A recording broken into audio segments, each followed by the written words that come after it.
for us to do. There are three little themes that have slowly developed. I have to say, they've been developing this morning that I think are helpful when we start thinking about judgment and the return of the Lord. Here's the first theme. Our human propensity is such that we really like way too much the idea of judgment. We like way too much the idea of retaliation and justice. We can't wait to get even with those who have done us wrong.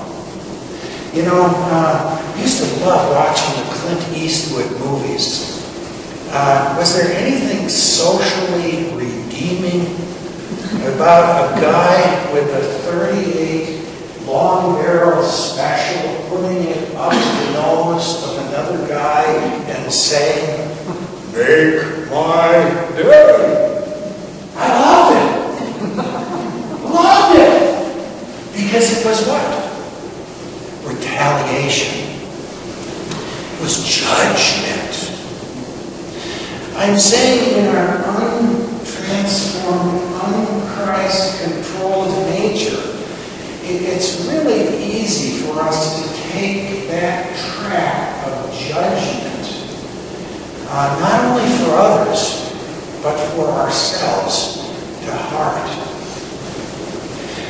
The gospel, people, teaches us something vastly different.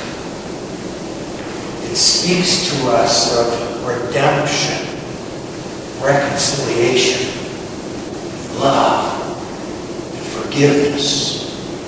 And as I read the scriptures, this is where God would like, through the faith that He has given us, to have a focus and not be diverted to those places of fear and wrath. Today's gospel says it all. Let not your hearts be troubled. Believe in me. That's trust in me. Trust in God. I have a place for you that's vastly different than living in judgment. Didn't our Savior say, "Don't think that I've come to bring condemnation, but rather salvation"? Number two, I think it's a choice we make in faith to come out of the darkness of destruction, hostility, war, hatred, of all that's dark and evil. It's a decision, a choice we make in faith to come into the light of God. I ache for, well-intended, obviously ultra-committed people of faith that just have not had the enlightenment to coming out of the dark and standing in the light of Jesus. Sometimes that's a challenging thing to do. Living in the church calendar and with the liturgy of the church, it's a wonderful thing to, after Jesus' birth, to enter into the Epiphany season. And that's the season where the light and our understanding of Jesus just gets better and better and better. We would be far better off, and our witness to the world would be far greater if each day we wake up and say, "I'm not going to be a child of the darkness. I'm going to be a child of the light."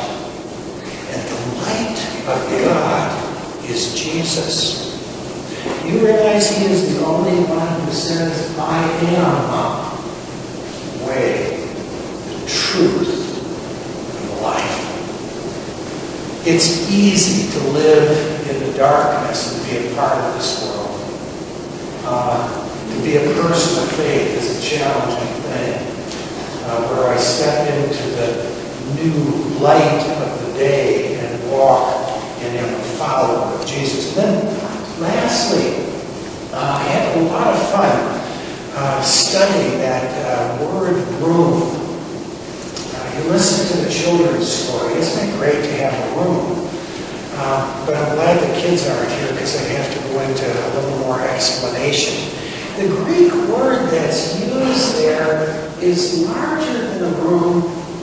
It doesn't really connote a building, but it tells us that it's a community that we live in.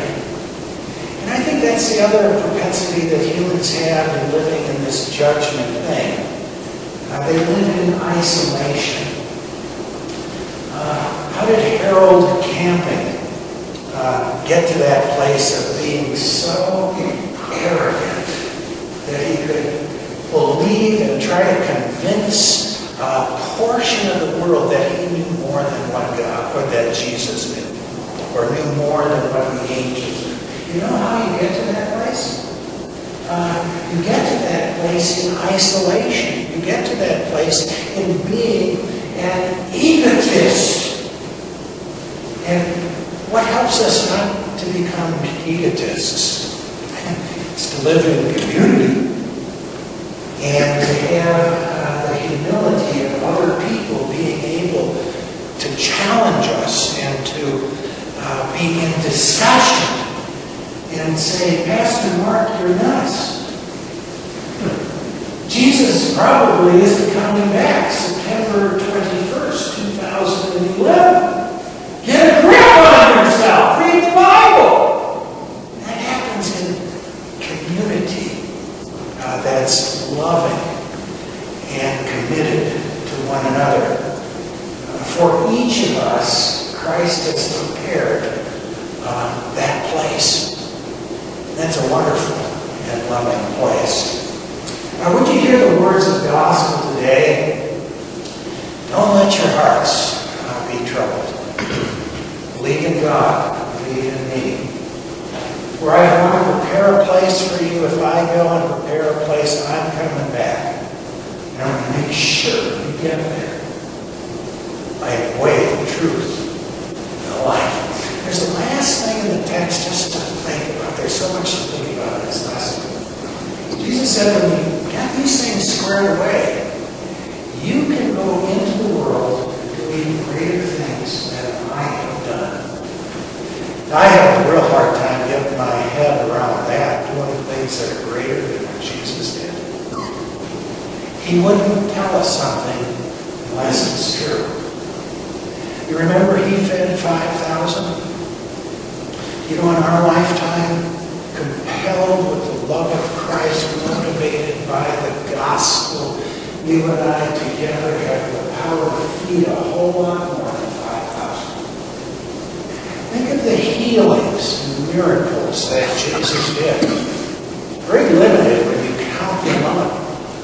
Do you realize what the Christian community has done down through the years, through the hospitals that have been created, through the missionary work that is done through the Christian community? It's absolutely awesome. Let not your hearts be troubled. Believe in God. Believe in the Lord Jesus Christ. You are loved. You are forgiven. The judgment will not come upon you, and God will take you unto himself. In the name of the Father, Son, and Holy Spirit.